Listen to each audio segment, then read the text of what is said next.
Dua Raja-Raja pasalnya yang ke-13. Yoahas Raja Israel.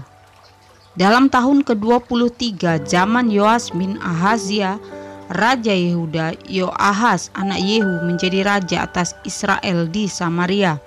Ia memerintah 17 tahun lamanya. Ia melakukan apa yang jahat di mata Tuhan dan ia hidup menurut dosa Yerobeam bin Nebat yang mengakibatkan orang Israel berdosa pula. Ia tidak menjauhinya. Sebab itu bangkitlah murka Tuhan terhadap Israel, lalu diserahkannyalah mereka ke dalam tangan Hazael Raja Aram dan ke dalam tangan Ben-Hadad anak Hazael selama zaman itu. Tetapi kemudian Yoahas memohon belas kasihan Tuhan dan Tuhan mendengarkan dia, sebab ia telah melihat bagaimana beratnya orang Israel ditindas oleh Raja Aram. Tuhan memberikan kepada orang Israel seorang penolong sehingga mereka lepas dari tangan Aram dan dapat duduk di kemah-kemah mereka seperti yang sudah-sudah. Hanya mereka tidak menjauh dari dosa-dosa keluarga Yerobeam yang mengakibatkan orang Israel berdosa pula. Melainkan mereka terus hidup dalam dosa itu juga patung Asyera masih berdiri di Samaria. Sebab tidak ada laskar ditinggalkan pada Yoahas selain dari 50 orang berkuda dan 10 kereta dan 10.000 orang berjalan kaki.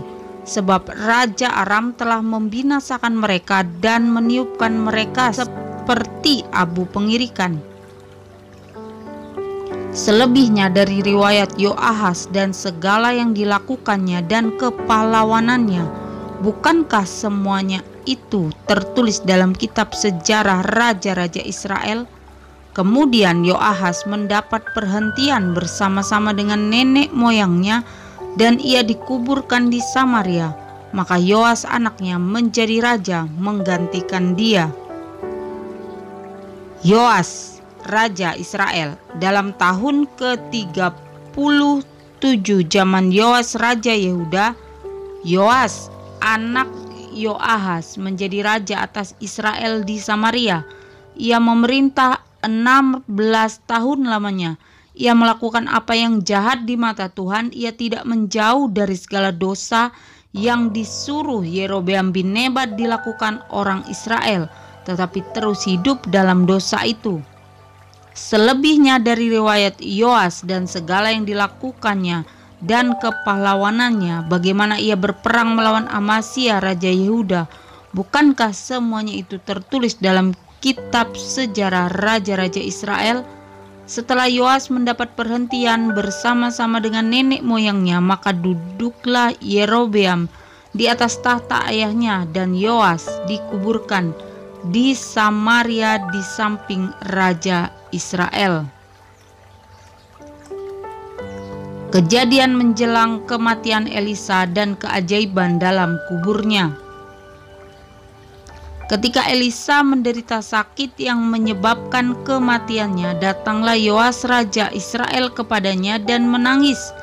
Oleh karena dia katanya, "Bapakku, Bapakku, kereta Israel dan orang-orangnya yang berkuda."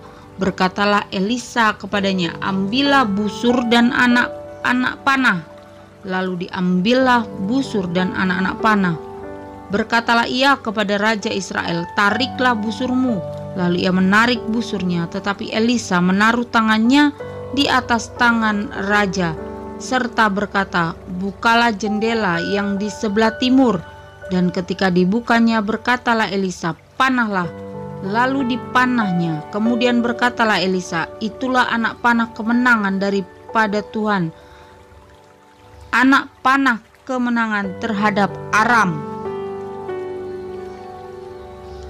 Engkau akan mengalahkan Aram di Afek sampai habis lenyap."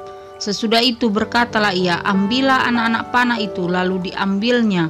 Setelah diambilnya, berkatalah Elisa kepada Raja Israel, "Pukulkanlah itu ke tanah."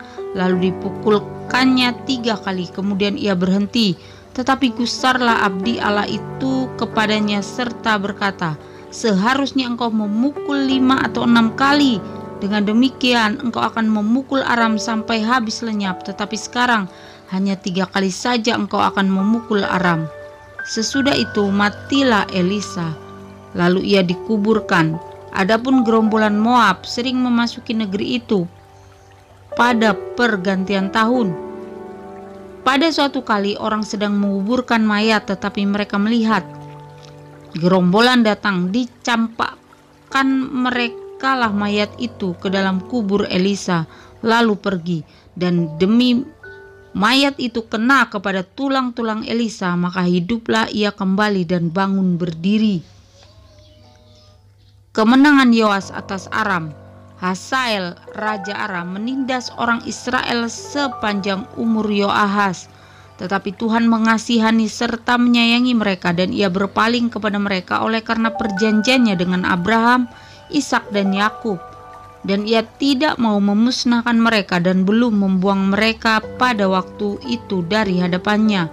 Kemudian matilah Hazael raja Aram, maka Ben-Hadad anaknya menjadi raja menggantikan dia. Yoas bin Yoahaz merebut kembali dari tangan Ben-Hadad bin Hazael kota-kota yang dalam peperangan direbut Ben-Hadad dari tangan Yoahaz ayah Yoas. 3 kali Yoas mengalahkan dia dan mendapat kembali kota-kota Israel.